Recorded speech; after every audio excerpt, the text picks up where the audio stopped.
امام قرطبی نے لکھا ہوا ہے کہ جب مامون رشید حکمران تھا، اچھا، تو اس نے ایک علمی مجلس جو ہے وہ منعقد کی۔ اس مجلس میں ایک یہودی آیا اور اس نے بڑا عمدہ لباس پہنا ہوا تھا اور بہترین خوشبو لگائی ہوئی تھی اور بہت ہی اس نے ادیبانہ گفتگو کی۔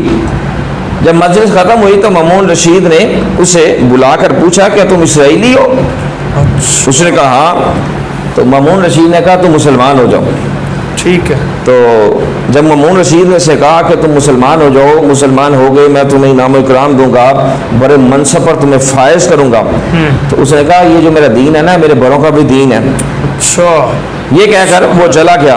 ایک سال کے بعد آیا، پھر جب وہ آیا تو وہ مسلمان ہو چکا تھا۔ اچھا، پہلے سال آیا مسلمان نہیں تھا، اسرائیلی تھا، یہودی تھا، لیکن دوسرے سال آیا وہ مسلمان ہو چکا تھا اور اس نے بڑی فقہی مسائل پر کلام کیا، بہت عمدہ بحث کی۔ جب مجلس ختم ہو گئی تو مامون رشید نے پھر اس کو بلایا اچھا، اور پوچھا تم پچھلے سال ہماری مجلس میں آئے تھے وہی ہو؟ اس نے کہا ہاں۔ تو مامون رشید نے پوچھا پھر تم اسلام کیسے لائے، کیا سبب بنا، کس وجہ سے تم اسلام لے آئے، ایک سال کے اندر اندر تم نے اسلام قبول کر لیا؟ تو وہ بندہ کہنے لگا کہ جب میں تمہاری مجلس سے اٹھا تو میں نے سوچا کہ ان کے مذہب کا جو ہے وہ امتحان لوں۔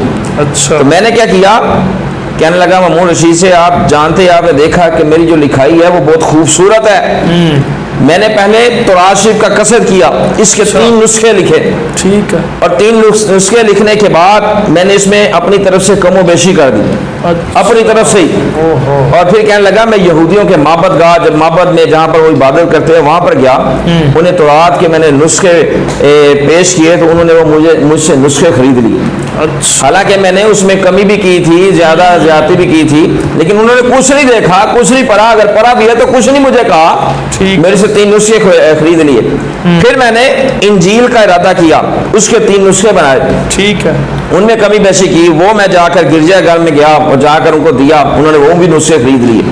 پھر کہنے لگا میں نے قرآن مجید کا ارادہ کیا، اس کے بھی میں نے 3 نسخے کیے اور ان میں کم و بیشی کر کے، ترجمہ آگے پیچھے کر کے، آیت آگے پیچھے کر کے، کم و بیشی کر کے میں اسے بھی فروخت کرنے کے لیے اسلامی کتب خانے میں گیا۔ اچھا، کہنے لگا جب میں نے اس اسلامی کتب خانے میں وہ نسخے پیش کیے تو انہوں نے پہلے اس کو پڑھا، اس کی تحقیق کی، پھر دیکھا اس میں زیادتی ہوئی ہے، اس میں کمی ہوئی ہے، تو انہوں نے وہ نسخے مجھ سے واپس کر دیے اور کہا کہ اس میں جو ہے کمی بیشی ہے، ہم یہ نسخے نہیں خریدیں گے۔